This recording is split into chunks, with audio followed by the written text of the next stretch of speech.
Ask travelers to point to the absolute peak of the Indian coastal experience, and you will inevitably trigger a standoff.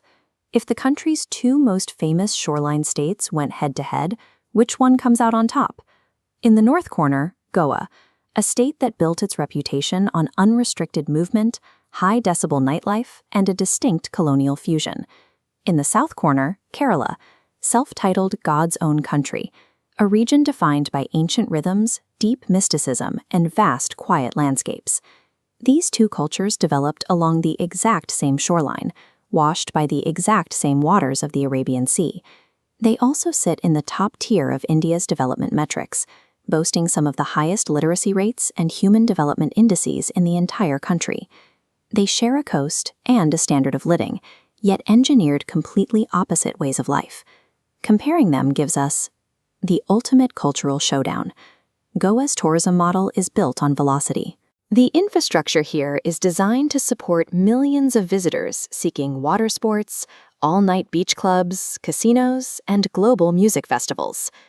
Kerala operates on an entirely different frequency. The focus here is ecological immersion and Ayurvedic retreats, enforcing a deliberate slowing of pace. The geography demands the slower speed.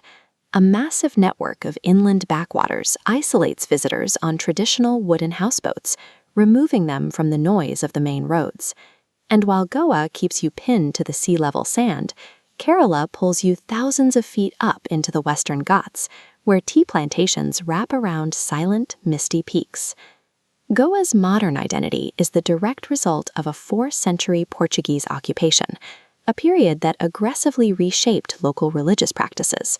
You can read this history in the massive stone churches and cathedrals that dominate the landscape of Old Goa. It filters down into the daily environment, visible in the narrow streets of Panjim, where bright reds, yellows, and blues cover traditional Indo-Portuguese homes.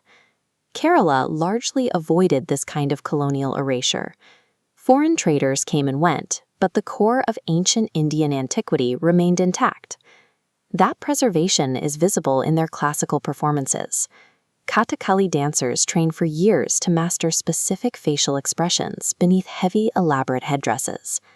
In northern Kerala, village rituals like Teyyam are still practiced with raw intensity, with performers channeling local deities through aggressive, hypnotic movements. Goa's aesthetic thrives on the collision of Europe and India.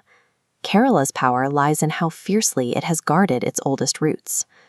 In Goa, the kitchen is where that historical fusion peaks. Vinegar, pork, and local chilies combine to create dishes like vindaloo and kaffrial, washed down with fermented cashew liquor called fenny. Kerala's culinary strength comes from its status as the historic center of the global spice trade. For centuries, merchants crossed oceans specifically to access the raw materials piled high in Malabar markets: cinnamon, cardamom, black pepper, and star anise. Those ingredients built a complex regional menu. A traditional sadhya feast features dozens of precise, distinct preparations, while coconut milk softens heavy spice profiles in local seafood stews. Goan food delivers sharp, fiery cross-cultural hits. Kerala offers the layered, ancient complexity that originally mapped the globe. There is one area where the laid-back attitude of Goa and the quiet serenity of Kerala are both completely abandoned. Goa has long been the structured, professional powerhouse of Indian football, establishing some of the country's most successful historic clubs. They possess an elite infrastructure, continuously developing talent and competing at the highest levels of the national leagues. Kerala's approach is raw and entirely grassroots. Villages across the Malabar region host their own frantic sevens tournaments on undersized dirt fields. The local fandom operates at an incredible scale, with tens of thousands of supporters packed tightly into provincial stadiums. In Kerala, that passion extends outward into a generational loyalty for South American teams, turning entire towns into fervent bases for Argentina and Brazil. Meanwhile, Goa's historical Portuguese connection drives a massive counter-worship of European stars and the Portugal national team. Whether channeled through structured academies or massive village crowds, football is the singular obsession that connects both coastal giants. Beyond the cultural distinctions, both states navigate identical modern pressures. They are actively trying to manage millions of domestic and international tourists without collapsing their ecological environments or diluting their local identities.